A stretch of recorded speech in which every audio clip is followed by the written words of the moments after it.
స్థాయి నేత కాబట్టి చంద్రాల్ సార్ ఏది చేసినా అంతర్జాతీయ స్థాయిలో ఉంటదన్న సంగతి మన అందరికి ఎరికేనాయే.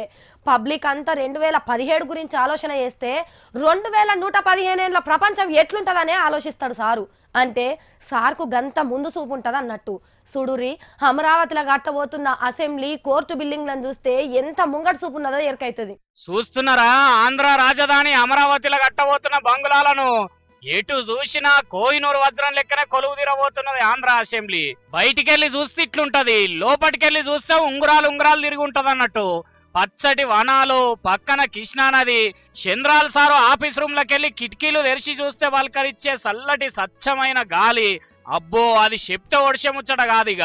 మొత్తం మెడలు మీదికి లేపి చూడవలసి వస్తది. అగ్గో గంత పెద్దగా పునాది తీసి కట్టబోతున్నారు 250 ఎకరాల్లో. ఇగో ఈ ఫోటో చూస్తున్నారా, ఇది హైకోర్టు అన్నట్టు. బౌద్ధ స్తూపం ఆకారంలో కడతారట. లండన్, హాంకాంగ్ నగరాల్లో జస్టిస్ సిటీస్ కంటే జర్రంత అటేటే కడుతున్నారట. అన్నట్టు ఈ అసెంబ్లీని పట్టి కోహినూరు వజ్రాకారంలోనే ఎందుకు కట్టిస్తుండో ఎరికేనా? వెనుకట ఇక్కడ దొరికిన వజ్రాన్ని నిజాం ప్రభువులు ఇంగ్లీష్ వాళ్ళ చేతిలో పెట్టిండ్రు కదా. ఇప్పుడు ఈ వజ్రం అసొంటి బిల్డింగ్ చూసి బ్రిటిష్ వాళ్ళు బిత్తర పోవాలన్నట. మేము ఇంత చిన్న వజ్రాన్ని ఎత్తుకపోతే చంద్రాలు గారు అంత పెద్ద వజ్రాన్ని కట్టిండని గునుక్కోవాలన్నట. మొత్తానికి ఇక చంద్రాల సార్కు అమరావతిని ప్రపంచ పటంలో ఇరికిచ్చే బాధ్యత తప్పింది. ఎందుకంటే ప్రపంచ పటం వల్లే సార్ తనకచ్చి జాగిచ్చిపోవడు ఖాయంగా కొడుతున్నది. చంద్రాల సార్ కట్టిన అసెంబ్లీ హైకోర్టులకు నేనెందుకు పోతానని జగనన్న కూల్ చేస్తాడనో, సర్కార్ దవాఖానగానో, ఆర్టీసీ భవన్ గానో మారుస్తాడని అనుమానపడారు. గట్లేముండదు.